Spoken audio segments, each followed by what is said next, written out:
श्री सीताराम। अपरा एकादशी ज्येष्ठ माह के कृष्ण पक्ष में आने वाली एकादशी तिथि को अपरा एकादशी कहते हैं। अपरा यानी कि असीमित, जिसके फल की कोई सीमा ना हो, ऐसा असीमित फल देने वाली है एकादशी।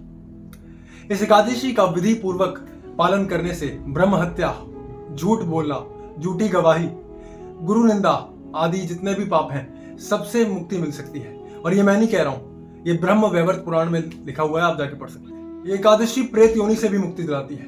जी हाँ, यदि कोई जीवात्मा प्रेत योनि में भटक रही हो और उसके घर का कोई भी सदस्य नियम संयम से विधि पूर्वक इस व्रत का पालन करे और उसका जो फल है वो उस जीवात्मा को समर्पित कर दे, तो वो निश्चित तौर पर प्रेत योनि से मुक्ति पालेगा और भगवान के धाम को जाएगा। और ये मैं नहीं कह रहा हूं, ये भविष्य पुराण में लिखा हुआ है। एक कथा आती है, भगवान कृष्ण ने धर्मात्मा युधिष्ठिर द्वारा पूछे जाने पर यह बताया कि प्राचीन काल में एक महिध्वज नाम का राजा राज करता था।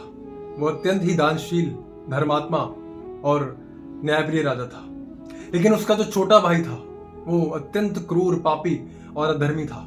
वो अपने बड़े भाई से द्वेष करता और ईर्ष्या करता था।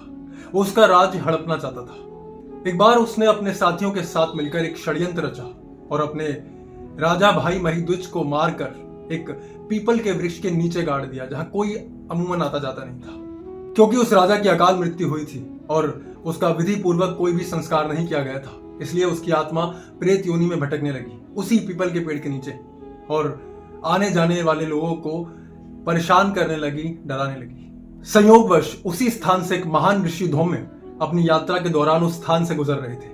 उन्होंने त्रिकालदर्शी होने के कारण उस आत्मा को देख लिया और उसके पूर्व जन्म और मृत्यु का कारण जान लिया।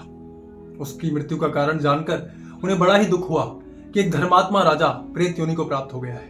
उन्होंने अपने तपस्या और वैराग्य और ज्ञान बल से निश्चय किया कि वो उस आत्मा को प्रेत योनि से मुक्ति दिलाएंगे, और इसमें सहायक बनेगी अपरा एकादशी का व्रत। तब ऋषि धौम ने उस प्रेत आत्मा को पीपल के पेड़ से नीचे उतारा और उसे अपरा एकादशी के व्रत का महत्व समझाया।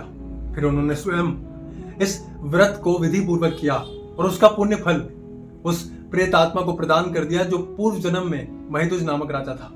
फिर वो राजा उसके फल स्वरूप भगवान के परम धाम को प्राप्त हुआ और मोक्ष का अधिकारी बना।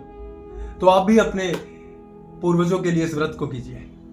तिथि और पारण समय के लिए आप पॉज करके पढ़ सकते हैं। श्री सीताराम।